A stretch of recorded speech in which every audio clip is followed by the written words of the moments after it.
Welcome back, investigators, to part 2 of the Psychic Detective as we tap into the energy of Angie Stone. And we are going to be looking at these angel number cards that I have here. And we're going to jump right in, okay? So the first card that we have is 1111, which could be significant. I feel like her loved ones could be seeing that number, but I also get with the Make-A-Wish.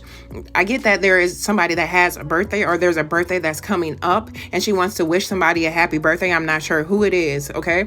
We have 911. It is inevitability. Okay. So this is just saying that, you know what, it was her time to go. It was her time to pass, to cross over. This was an unavoidable situation. Okay. And I also did know earlier, but I forgot to mention, she says that, you know what, even though this was an accident, okay, we all have to pass one day. Okay. 911, an emergency. Okay. No one really was expecting this to happen, but it had to happen. We got a lot of transition. Like I said, I don't know if I mentioned this earlier, but during the accident, she did have a quick transition. Okay. Is what I wanted to say with that. Okay. And then the next card we have is 555. Okay. This number could be significant. This is about change. This is about people, you know, allowing themselves to change, or maybe the dynamic of people's life has been changed because of the loss of her. But again, this is about transformation. This is about, you know, making the necessary changes, accepting the change is kind of what I'm getting, kind of like the Tower card. The Tower card is about things that you can't avoid. Okay. This is, this has to happen. This has to play out.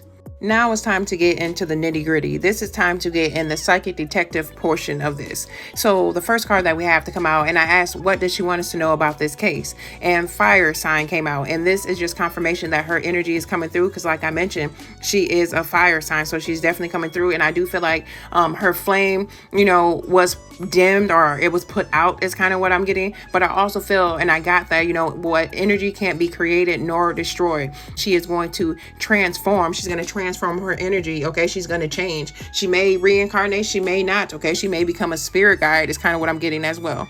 And the next card that we have is going to be the crime of passion. So I do feel like Angie knew some pretty shady people, some shisty people, some snake people. All right. I feel like, you know, maybe the people that she was involved with, they, you know, they were greedy. They had, you know, a need for control. They were obsessive. They were controlling. Okay. And maybe they took out a few different people to get what they want. Okay. Or maybe they silence people is kind of what I got with that as well, because we have mind control that came out last. And I get that Angie was very strong minded. Okay. She wouldn't allow people to, you know, control her or manipulate her. She was smarter. She can sense bullshit is kind of what I'm getting, especially with that High Priestess card coming out. And with her being a fire sign, she is very determined. She is very bold. She is very strong. So I'm glad I decided to pull a few more cards in this reading, and this is just going to close out the Angie Stone reading and the Psychic Detective.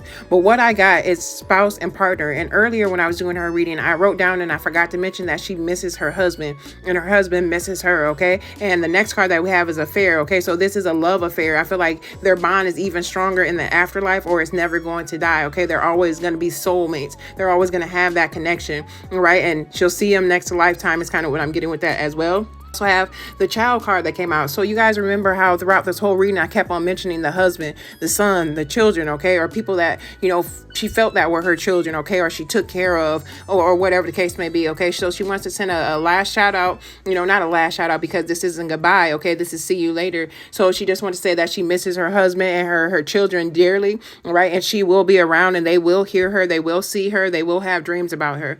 But if this message resonated with anybody out there, or there's a true crime or a high profile case you'd like me to tap into, go ahead and like, comment, and follow for more.